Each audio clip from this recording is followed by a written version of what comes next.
The scorching Lagos sun beat down mercilessly as 16-year-old Kemi balanced a heavy tray of oranges on her head, weaving through the chaotic traffic of Oshodi Market. Her school uniform, once crisp and white, was now stained with dust and sweat. She should have been in her final-year chemistry class, but instead, she was here, selling fruit to survive. Fresh oranges. Sweet like honey, she called out, her voice cracking slightly from exhaustion. A motorcycle nearly clipped her as it swerved past, and Kemi stumbled, her heart racing. One fall, one scattered tray of fruit, and her family wouldn't eat that night. The weight of responsibility pressed down on her shoulders heavier than the fruit tray she carried. 3 months ago, everything had been different. Her father, Papa Adebayo, had owned a small but thriving electronics shop in the heart of the market. Kemi was the pride of their neighborhood, the first in her family to make it to senior secondary school, with dreams of becoming a doctor. Her younger brothers, Tund and Son, aged 8 and 10, looked up to her with admiration that made her chest swell with purpose. But then the fire came.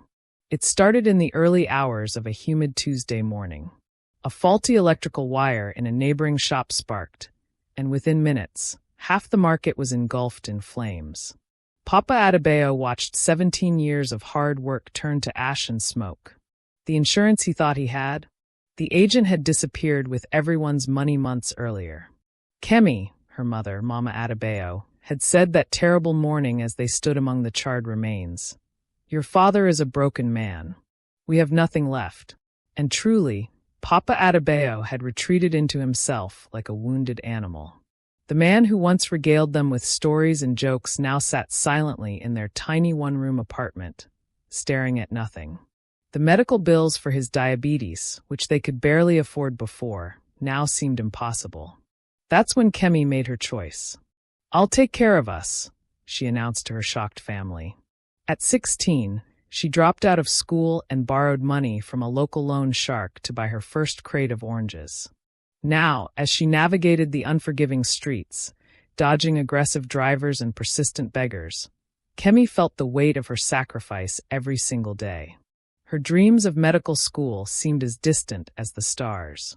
"Sister, how much for 3 oranges?" asked a well-dressed woman from the passenger seat of a gleaming SUV. 50 naira each, ma," Kemi replied politely, though her feet ached terribly. The woman scoffed. 50? For this small orange? Give me 20 naira each, or I go elsewhere." Kemi's jaw tightened. 20 naira meant she'd barely break even after transportation costs. But she needed every sale. 45 naira, ma. Please. 20 or nothing. Swallowing her pride, Kemi accepted. As the SUV drove away, she realized she'd just sold 3 hours of labor for less than the cost of a bottle of water. At home that evening, the family gathered around their small kerosene stove for dinner, a modest portion of rice and beans that Kemi had bought with her day's earnings. Tund and Son chatted excitedly about their school day, unaware of the sacrifice their sister made daily to keep them there. "Sister Kemi," Tund said, his young face glowing with innocence, "my teacher said I have the best mathematics scores in the class." "That's wonderful," Kemi smiled, ruffling his hair, but inside her heart ached. She remembered when her own teachers had praised her academic performance, when her future seemed bright and limitless. Papa Adebayo sat in the corner, picking at his food silently. The diabetes medication they could barely afford had to be carefully rationed, and Kemi could see her father getting weaker each day. "Papa, you need to eat more," she said gently. He looked up at her, his eyes filled with shame and sorrow. "I have failed you all. My daughter should be in school, not on the streets selling fruit." "Papa, don't say that. We'll get through this together." But late that night, when she thought everyone was asleep, Kemi buried her face in her pillow and cried. She cried for her lost dreams, for her father's broken spirit, for the childhood she'd been forced to abandon. She was tired of being strong. The next morning brought new challenges. At the wholesale market where she bought her fruit, Mr. Rashid, the loan shark who'd given her starting capital, cornered her with his usual menacing smile. "Kemi, my dear, you're 3 days late on your payment," he said, his gold teeth glinting in the morning sun. "Please, sir," Just give me 2 more days. Sales have been slow because of the rains. His smile faded. You know what happens to people who can't pay their debts in this market? I have a reputation to maintain. Fear crept up Kemi's spine. Stories of what Mr. Rashid did to defaulters were whispered throughout the market like ghost stories. Some said he had connections with dangerous people who made problems disappear. I'll have your money by Friday, sir. I promise. You better. Or we'll have to discuss alternative arrangements. His eyes lingered on her in a way that made her skin crawl before he walked away. That day, desperate to make sales, Kemi ventured into a more upscale part of Lagos, Victoria Island, where the wealthy lived and worked. The gleaming office buildings and expensive cars made her feel small and out of place, but she pressed on. "Madam, fresh oranges," she called to a group of women entering a high-end salon. They looked at her with barely concealed disgust, as if her presence somehow diminished their environment. One woman actually stepped away, pulling her designer handbag closer to her chest. "Security," the salon owner shouted. "Get this girl away from my business." A burly security guard approached menacingly. "Young girl, you cannot sell here. This is not a market. Go away before I call the police." Humiliated but not defeated, Kemi continued walking. The rejection stung, but she couldn't afford to give up.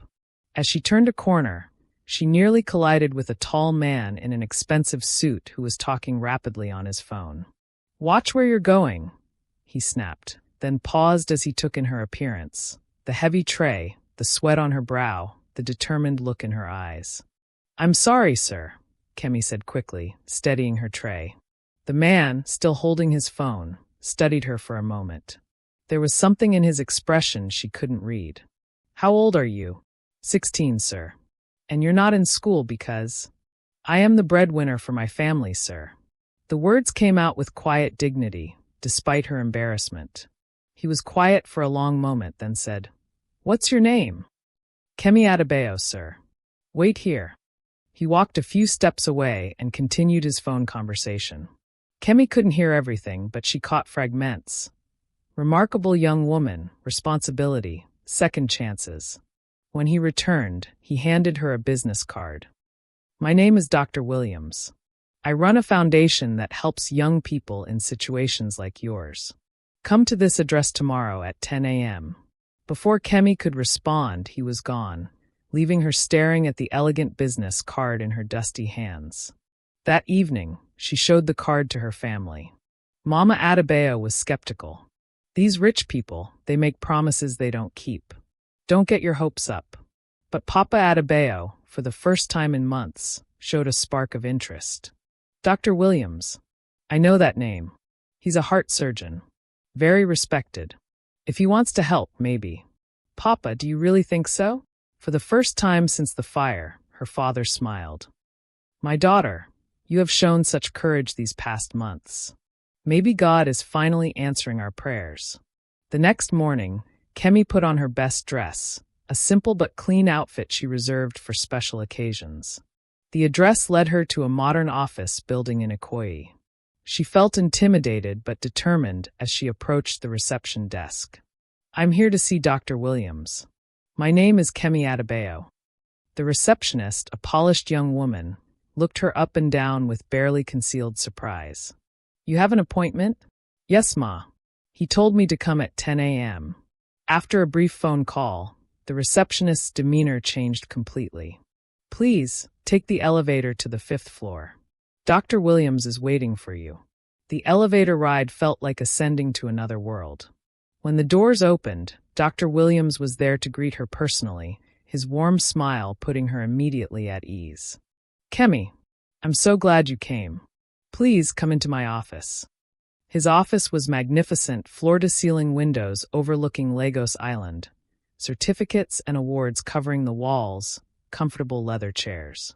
But what struck Kemi most was how Dr. Williams made her feel welcome despite the obvious difference in their circumstances.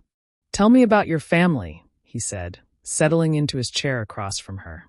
For the next hour, Kemi found herself opening up in ways she never had before.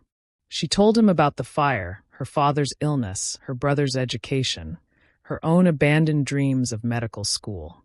Dr. Williams listened without interruption, occasionally nodding or making encouraging sounds. When she finished, there were tears in both their eyes.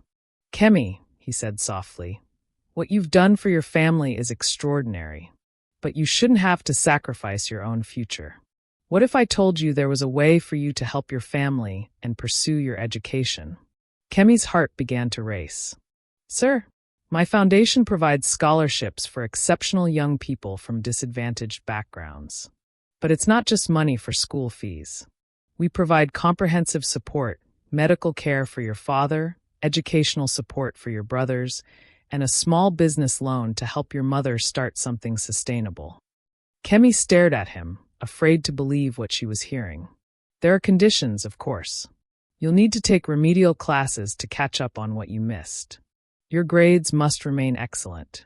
And you'll need to commit to community service, helping other young people in similar situations."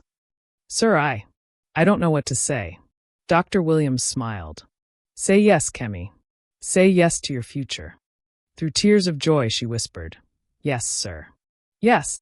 The transformation didn't happen overnight, but it was remarkable. Within a week, Papa Adebayo was enrolled in a proper diabetes management program. The medication that had been rationed was now abundant, and specialized doctors monitored his condition regularly. For the first time in months, he began to regain his strength and, more importantly, his hope. Tund and Sohn received new school supplies and uniforms. Their fees were paid in advance, and they even gained access to after-school tutoring programs. The boys couldn't understand how their fortunes had changed so dramatically, but they embraced their new opportunities with the enthusiasm of youth. Mama Adebayo, with the business loan from the foundation, started a small catering service.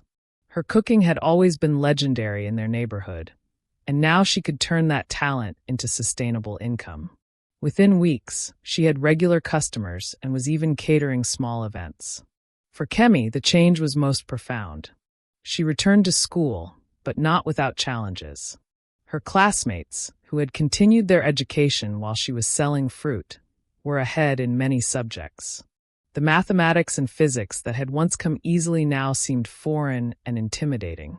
"Don't worry," said Mrs. Okafor, the remedial teacher assigned to help her.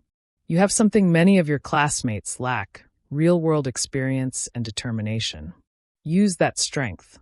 Night after night, Kemi studied with an intensity that amazed her family. While other students her age were chatting on social media or watching movies, she was catching up on months of missed lessons. The dream of medical school, once abandoned, burned brighter than ever. But success brought unexpected challenges. Some of her former classmates resented her return, whispering that she'd gotten special treatment because of her sob story. Others seemed to think her months on the street had somehow changed her, making her less worthy of their friendship. "Look at her," she heard one girl say during break time, "acting like she's better than everyone now that she has a rich sponsor." The words stung, but Kemi had learned resilience in the harsh school of the streets. She focused on her studies and the few genuine friends who welcomed her back without judgment. Dr. Williams visited regularly, not just to check on her progress, but to become something of a mentor and father figure. During one of these visits, he shared his own story. "You know, Kemi, I wasn't always wealthy. I grew up in Mushin, one of 7 children. My mother sold akra by the roadside to pay our school fees." Kemi looked at this distinguished man in disbelief. "Really, sir? Really? When I was in secondary school, there were days I went without lunch so my younger siblings could eat. I almost dropped out twice to help support the family. What made the difference? A teacher who believed in me, just like I believe in you. She connected me with sponsors who paid for my education, all the way through medical school. That's why I started this foundation, to be that bridge for others." His words filled Kemi with a deeper sense of purpose. This wasn't just about her anymore. It was about continuing a cycle of giving that could touch countless lives. The months flew by in a blur of study sessions, exams, and gradual progress. Kemi's grades steadily improved, and by her final term, she was ranking among the top students in her class. The WAC examinations loomed ahead, the gateway to university and her medical dreams. On the morning of her first WAC paper, Kemi woke early and found her entire family gathered in their small living room. Papa Adebayo, now looking healthier and more vibrant than he had in years, stood to address her. "My daughter," he began, his voice thick with emotion. "Months ago, when our shop burned down, I thought our world had ended. I watched you sacrifice your own dreams to save us, and I felt like the worst father in the world." Tears began to flow down his cheeks. "But you showed me what real strength looks like. You showed me that a family's love is stronger than any fire, any hardship, any obstacle." Mama Adebayo stepped forward, taking Kemi's hands in hers. "You go and write those exams with confidence, my daughter. Whatever happens, you have already achieved something greater than any certificate. You saved your family." Tund and Sohn, now thriving in school themselves, hugged their sister tightly. "Make us proud, Sister Kemi," they chimed in unison. The WAC examinations were challenging, but Kemi approached each paper with the same determination that had carried her through months of street selling. She had faced rejection, humiliation, and exhaustion. These exams, difficult as they were, seemed manageable in comparison. 8 weeks later, the results were released. Kemi's hands shook as she accessed the WAC website on a computer at the local internet cafe. The page loaded slowly, each second stretching like an hour.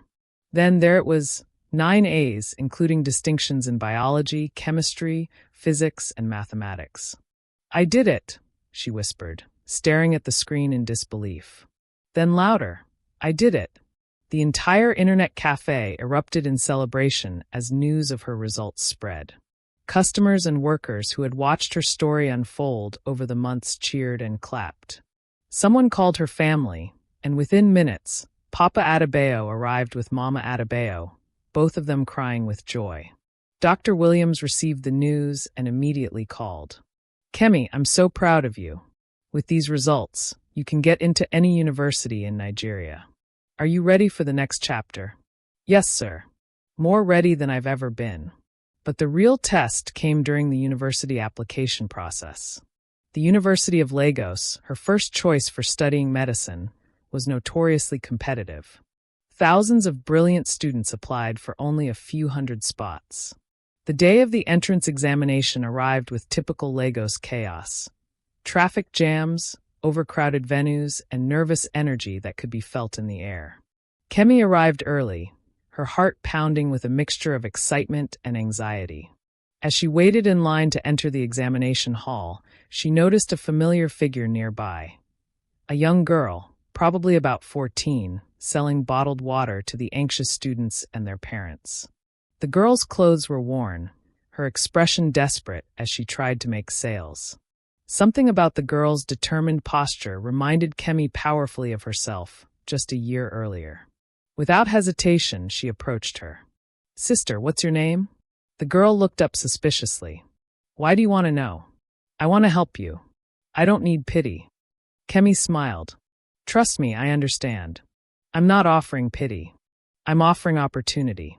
Over the next few minutes, Kemi learned that the girl, named Funmi, had dropped out of school to support her sick grandmother. Her story was heartbreakingly familiar. "Listen to me carefully," Kemi said, pulling out Dr. Williams' business card. "After I finish this exam, I want you to come with me to see someone. Someone who changes lives." Funmi stared at the card skeptically. "Rich people don't help people like us. Some do. And I'm going to prove it to you." The examination itself was grueling. 4 hours of intensive questions covering everything from basic sciences to logical reasoning. But Kemi approached it with the calm confidence of someone who had already overcome far greater challenges. 2 weeks later, the results were announced. Out of over 15,000 applicants, Kemi ranked 7th. She was accepted into the University of Lagos College of Medicine. The celebration that night was unlike anything their neighborhood had ever seen. Neighbors, friends, customers from Mama Adebayo's catering business, and even some of the other traders from Oshodi Market came to congratulate the girl who had gone from street fruit seller to future doctor. Dr. Williams arrived with a small gift, a stethoscope engraved with her name and the words Dr. Kemi Adebayo, future healer. 6 years from now, he said, placing it around her neck, you'll use this to save lives. But you've already saved the most important one, your own families. As the party continued around her, Kemi stepped outside for a moment of quiet reflection. She looked up at the Lagos sky, where stars struggled to shine through the city's perpetual haze, and thought about the journey that had brought her here. 18 months ago, she had been a desperate 16-year-old carrying oranges through traffic, her dreams seemingly impossible. Tonight, she was an incoming medical student with a bright future ahead of her. But what moved her most was the memory of Funmi, the young water seller from the examination center. True to her word, Kemi had introduced her to Dr. Williams, who had immediately enrolled her in the Foundation's program. Funmi was now back in school, and her grandmother was receiving proper medical care. The cycle of giving that Dr. Williams had spoken about was continuing, and Kemi was now part of it. As she prepared to rejoin the celebration, her phone buzzed with a text message from an unknown number. Sister Kemi, it's Funmi. I got the highest score in my class this term. Thank you for believing in me. One day, I'll help someone else just like you helped me. Tears of joy filled Kemi's eyes as she realized that her story wasn't ending. It was just beginning. In 6 years, she would become Dr. Kemi Adebayo. But more importantly, she would become a bridge for others, just as Dr. Williams had been for her. She thought about all the young people out there right now, carrying trays through traffic, selling water at bus stops, cleaning offices after school, who believed their dreams were impossible. She thought about the parents struggling to feed their families, the children who went to bed hungry, the teenagers who sacrificed their education for survival. They needed to know that miracles were possible, that kindness existed, that one act of compassion could change everything. As she walked back toward the celebration, Kemi made a silent promise to herself and to the countless others still struggling in the shadows of Lagos. No matter how high she climbed, she would never forget where she came from. And she would spend the rest of her life throwing down ladders for others to climb. The fruit seller's daughter was going to become a doctor.